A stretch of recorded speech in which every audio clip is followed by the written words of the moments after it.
чудак как-то попробовал прикрутить к телевизионной антенне 2 градусника.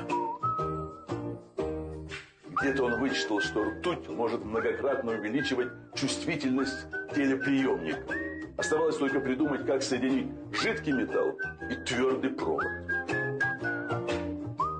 И он придумал наш человек.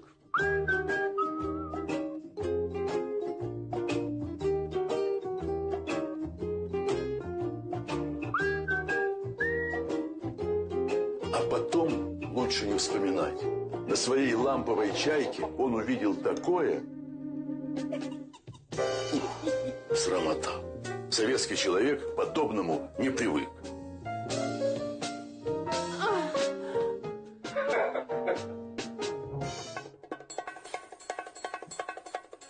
Чудеса.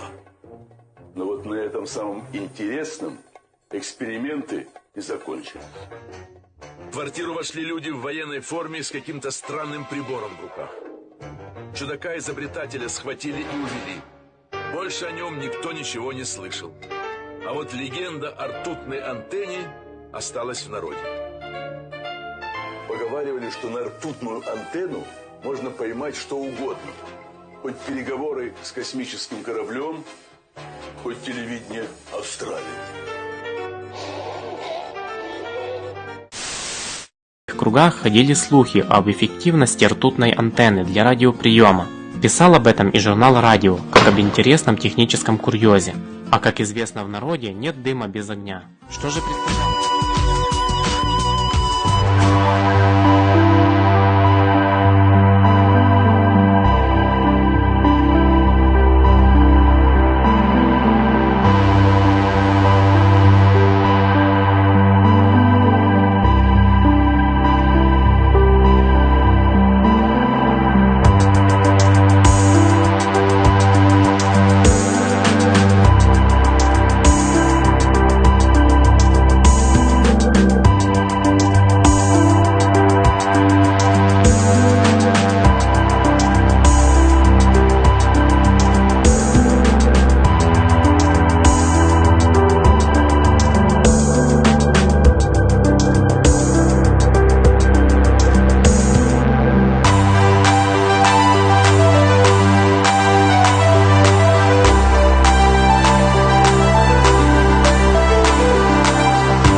I just have this light bulb sitting in this piece of PVC because I don't want to hold it. This is the big one. I believe this is the 24 watt bulb. No, it's actually 27 watts. 27 watt CFL. So you can see it glows pretty bright. This is also another clone.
special because it's the only metallic element that's a liquid at standard temperature and pressure. Its elemental symbol is Hg because it's based on its older and much harder to pronounce name. It used to be called hydrargyrum, which is the combination of the two Greek words hydror and argyros, which mean water and silver. The density of mercury is really high, so the small amount that I have here weighs a surprising 2.5 pounds. It's significantly denser than most other metals, so if we add something like a coin, it should float on top.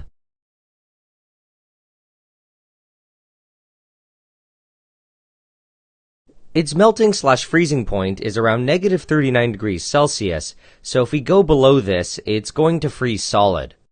As it warms back to room temperature, it'll start melting, which I think looks pretty cool.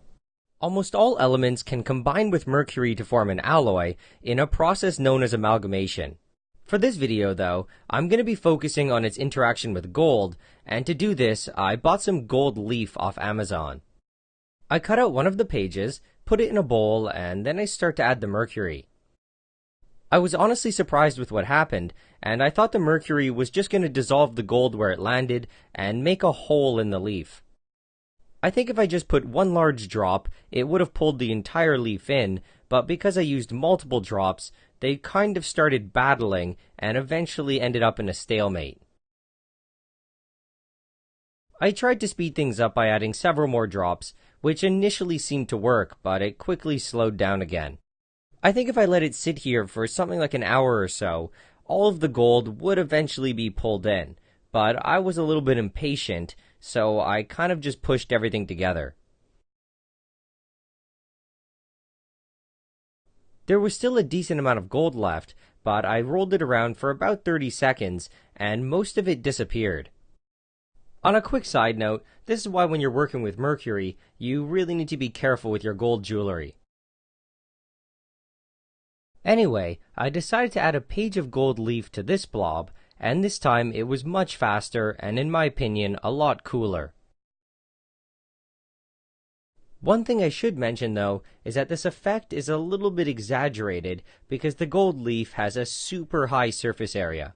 A solid gold chunk will still amalgamate, but it won't be nearly as spectacular, and it actually is kind of boring to look at. Anyway, I was so amused with it, I did it 23 more times, with every other gold leaf that I had. As more is added, there's less and less free mercury to amalgamate the gold, so the rate slows down. The first foil that I added disappeared in less than 10 seconds, but this is the 16th one, and it takes about 30. Also, because the mercury gold amalgam is a solid, the blob will thicken as more gold is added. I'm going to be covering this in a future video, but this is kind of how dental amalgams are made. Instead of using gold, dentists use silver and some other metals like tin and copper to make this pasty metal material which can be used to fill teeth.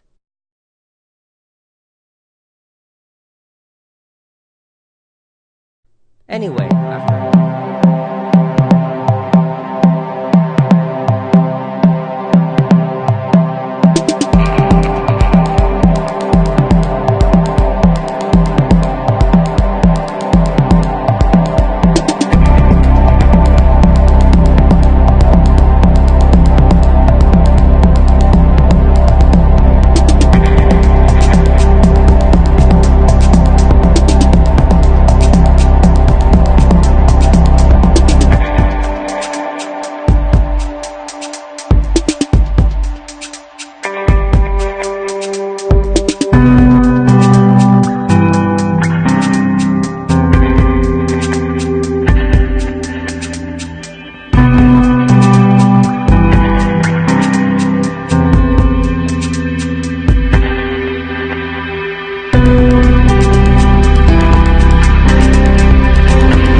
Thank you.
It's technically illegal to share photos of the Eiffel Tower at night. As the video explains, copyright law gives the original creator of a thing exclusive rights to its sale and distribution for as long as they live, plus a certain amount of time. Since its copyright expired in 1993, the Eiffel Tower itself is in the public domain. That means you're legally allowed to take, share, sell, or publish as many photos and videos of the tower as you want, but only during the day. It turns out that the tower's nighttime light show was added in 1985 and is therefore still protected under France's copyright law as an artistic work. That said, the Eiffel Tower's copyright has never been enforced in court.